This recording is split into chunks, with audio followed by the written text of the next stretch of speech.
فرمائیے گا کہ ایک گروئنگ پرسیپشن ہے کہ وزیر اعظم نے سعودی عرب کا دورہ نہیں کیا، ماضی کی طرح مڈل ایسٹ یا گلف سٹیٹس کے دورے نظر نہیں آئے ہیں. وزیر اعظم نے رخ کیا تو ایران کا، ترکیے کا، آذربائیجان کا اور پھر تاجکستان کا. تو کیا ہم گلف سٹیٹ سے، عرب سٹیٹ سے دور ہو رہے ہیں اور ایک نئے بلاک کی تلاش میں ہیں؟ ان دوروں کے اگر آپ نے مقاصد دیکھیں تو وہ اصل میں آپ جو یہاں کی اسٹریٹجک ہماری ریالٹی ہے کہ ہمیں ہندوستان کی طرف سے ایک enduring structural strategic long term threat کی ہمیں فیس کر رہی ہے، اور اس کے لیے ہمارے لیے بہت ضروری ہے کہ ہمارے جو ممالک مغرب میں اور شمال میں ہمارے ان کے ساتھ ہمارے دوستانہ تعلقات اور جو تعاون ہے وہ بہت گہرا اور مضبوط ہو. تو اگر اس تناظر میں آپ دیکھیں تو بالکل یہ مناسب اور چیز لگتی ہے کہ جیسے ہی وزیر اعظم صاحب کو اس جو ہندوستان کے ساتھ جو معاملات اور ڈیولپمنٹس ہو رہی تھی ان سے کچھ فرصت ملی تو انہوں نے پہلے فرصت سے فائدہ اٹھا کر ترکیے، ایران، آذربائیجان اور تاجکستان کا سفر کا آغاز کیا. لیکن اس کا مطلب یہ نہیں ہے کہ اور ان سفر کے دو ہی مقاصد تھے. ایک تو ان تمام ممالک کا شکریہ ادا کرنا تھا کہ اس مشکل وقت میں وہ پاکستان کے ساتھ کھڑے رہے، اور دوسرا جو باہمی تعاون اور تعلقات ہے ان کو مضبوط بنانا دوسرا اس کا مقصد تھا. لیکن اس کا مقصد یہ نہیں ہے کہ دوسرے ممالک جیسے چائنا ہے، سعودی عربیہ ہے، کوئی ہے، ان کے ساتھ تعلقات کو ہم نے کوئی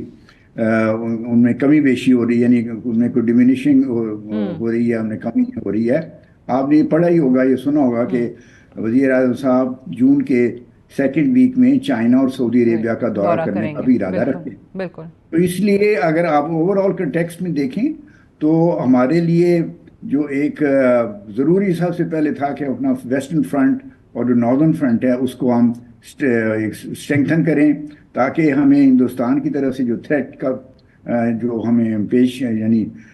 فیس کرنی پڑتی ہے یا کرنی پڑ رہی ہے، اس کے لیے ہماری بیک جو ہمارے بیک پہ ممالک ہیں جو فرنٹ ویسٹرن فرنٹ پہ اور ناردرن ان کے ساتھ ہمارے تعاون مضبوط سے مضبوط تر ہوں. اور ایک اور بھی وجہ ہے، میں جب ایران میں امبیسڈر تھا یہ وہاں پتہ چلا تھا کہ ہندوستان کی ایک فارن پالیسی کا ایک اہم جز یہ تھا کہ پاکستان کے ایران کے ساتھ تعلقات کو کمزور کیا جائے اور اس کو نیوٹرلائز کر دیا جائے، تاکہ اگر کوئی معاملہ ایسا آتا ہے جس میں ہمیں ہندوستان سے جارحیت کا سامنا کرنا پڑتا ہے تو ہمیں پورا بھروسہ نہ ہو کہ ایران ہمارے ساتھ کھڑا ہوگا. تو یہ سب چیزیں مد نظر رکھ کے یہ بالکل ٹھیک فیصلہ کیا گیا کہ پہلے مرحلے میں ایران، ترکیے، آذربائیجان اور تاجکستان میں تو ایک انٹرنیشنل کانفرنس بھی تھی، وہاں بھی یہ جو ہے سفر کیا جائے. لیکن مجھے یقین ہے کہ دوسرے مرحلے میں سعودی عربیہ، دوسری گلف سٹیٹس اور چائنا کا بھی سفر وزیر اعظم صاحب یعنی یہ بات درست ہے کہ اس دفعہ پہلی چوائس دورے کے لیے سعودی عرب نہیں تھی، but that does not mean that we are deviating from an existing اور settled foreign policy vis a vis Saudi Arabia اور گلف اسٹیٹس. میں امبیسڈر صاحب مجھے یہ بتائیے گا، based on your experience obviously ایسے کیا چیزیں ہونی چاہیے یا کن چیزوں کی، کن اقدامات کی ضرورت ہے practically and obviously politically also for such a bloc to move from an idea to reality؟ جو اس کی ہم بات کر رہے ہیں، جو ایران ہے، ترکیے ہے، Azerbaijan, Tajikistan and of course Pakistan. دیکھیں، سب سے پہلے بات جو ہمیں سمجھ لینی چاہیے کہ اس قسم کا ہمیں بلاک بنانے کی ابھی کوئی ضرورت نہیں ہے. ٹھیک ہے، ہمیں ہمارے تعلقات نہ صرف یہ جو ویسٹ ایشیا میں ممالک ہیں ان کے ساتھ مضبوط کرنے چاہیے، بلکہ جو مڈل ایسٹ میں ہیں ان کے ساتھ بھی ہم نے تعلقات مضبوط کرنے چاہیے. اور ہمیں بلاک بنانے سے خطرہ یہ ہوتا ہے کہ جو بھی ممالک بلاک سے باہر ہوتے ہیں ان کو یہ سگنل جاتا ہے کہ ان کے ساتھ تعلقات اور دوستی میں کسی قسم کی کمی کی جا رہی ہے، جو ہمارا ہرگز ارادہ نہیں ہے. تو میں نہیں سمجھتا کہ یہ وزٹ جو ہے ان کا یہ انٹرپریٹیشن کی جا سکتی ہے کہ ہم کوئی بلاک بنانے جا رہے ہیں. میں اس قسم کوئی نہ تو میرے علم میں کوئی ایسی بات ہے، نہ وزیر اعظم صاحب نے یا حکومت نے کوئی ایسا بیان دیا ہے جس سے یہ نتیجہ اخذ کیا جا سکے. یہ پیور ایک ایسی چیز ہے، پیور سمپل اینڈ پیور یہ ہے کہ ہمارے جو تعلقات ہیں ان ممالک سے بہتر کیے جائیں، کوآپریشن کو مضبوط کیا جائے، اور ہندوستان کی جارحیت کا مقابلہ کرنے کے لیے ہمیں ان کی جو تعاون ہے، ان کا جو کوآپریشن ہے، اس کی اشد ضرورت ہے۔ اس کا مطلب یہ نہیں ہے کہ دوسرے ملکوں سے نہیں ہے۔ مثلاً دیکھیں ہمارا جو چائنا کے ساتھ تعلقات ہیں وہ اسٹریٹجک پارٹنرشپ آئرن فرینڈز ہم سمجھے جاتے ہیں، تو وزیر اعظم صاحب وہاں بھی ابھی نہیں گئے، تو اس کا مطلب یہ نہیں ہے کہ یہ بلاک ہم بنانے لگے ہیں یا کوئی دوسرے ممالک کے ساتھ۔ حالانکہ ہم نے وہ جنگی چینی ویپنز کا استعمال کر کے جیتی ہے، چینی ٹیکنالوجی کے استعمال سے جیتی ہے، بالکل۔ تو اس لیے کسی لحاظ سے بھی یہ نتیجہ اخذ کرنا کہ ہم چائنا یا سعودی عربیہ کے ساتھ اپنے تعلقات کو جو ہے نا ڈاؤن گریڈ کر رہے ہیں، وہ تو بالکل اس کا کوئی جواز ہی نہیں بنتا۔ ٹھیک ہے، اچھا یہ جب ہم سعودی عربیہ کی یا یو اے ای کی بات کرتے ہیں، سو اوبیسلی ان ممالک کے حال ہی میں ہم نے بہت زیادہ اگریمنٹس دیکھے ہیں، بہت معاہدے دیکھے ہیں ود انڈیا۔ اوبیسلی ان کے اکنامک سٹیکس ہیں، اکنامک انٹرسٹ جو ہیں وہ انڈیا میں آپ کو نظر آتے ہیں، جو کہ ہر گزرتے دن کے ساتھ بڑھتے ہی چلے جا رہے ہیں۔ سو اس چیز کو بھی سامنے رکھتے ہوئے پاکستان کو مزید کیا کرنا چاہیے کہ ان ممالک کے ساتھ اپنے تعلقات اوبیسلی مزید بہتر کر سکے؟ اوبیسلی اس کے لیے سب سے پہلی چیز تو اکنامک اسٹرینتھ آپ کی آتی ہے، بٹ اس کو کیسے ہم مزید بلڈ کر سکتے ہیں؟ دیکھیں جی، یہ اکنامک، یہ تو آپ نے خود ہی فرما دیا کہ ہمیں اپنے آپ کو اکنامیکلی اسٹرانگ اور کمرشلی اپنے تعلقات کو ڈائیورسیفائی کرنا چاہیے،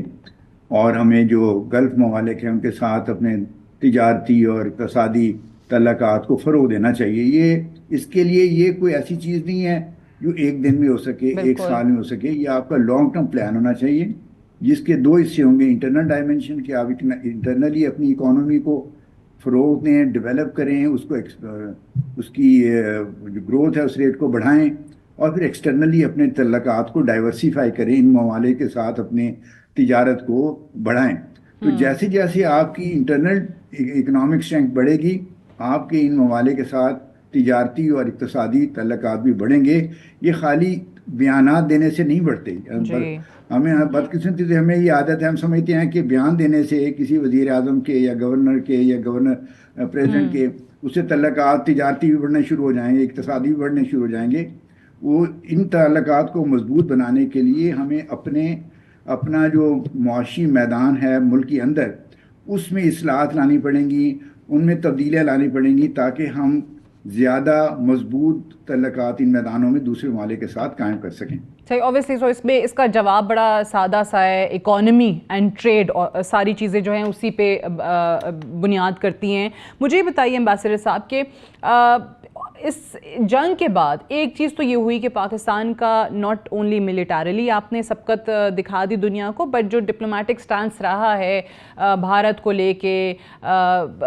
کشمیر کے حوالے سے، ابھی اوبویسلی اس میں انڈس واٹرز ٹریٹی والا معاملہ بھی ایڈ ہو گیا، کہیں نہ کہیں دنیا نے اس کو سنا، آپ کے موقف کو مانا، پھر آپ کے ڈپلومیٹک مشنز جو ہیں وہ دورے کرتے رہے۔ ایک بلاول بھٹو زرداری والا مشن ہے جو کہ سابق وزیر خارجہ بھی ہیں۔ سو آپ کو کیا لگتا ہے کہ واقعی ان چیزوں سے فرق پڑتا ہے؟ ڈپلومیٹک مشنز کامیاب رہے، خاص طور سے ایسی صورتحال میں جب آپ نے اپنے سے کئی گنا بڑے دشمن کو جنگ میں ہرایا ہو؟ دیکھیں، اللہ کے فضل سے دفاعی میدان میں ہماری افواج نے بڑی اچھی پرفارمنس دی ہے، خاص طور پہ ایئر فورس نے جی، اور وہ دنیا بھر میں اس کی ریکگنیشن اور اپریسیشن ہوئی ہے۔ تو ایک ہمارے لیے ایک ایسا چیز ہے جس کے اوپر ہم اپنی آپ کو، یعنی ایک matter of satisfaction, point of satisfaction ہمارے لیے ہونا چاہیے۔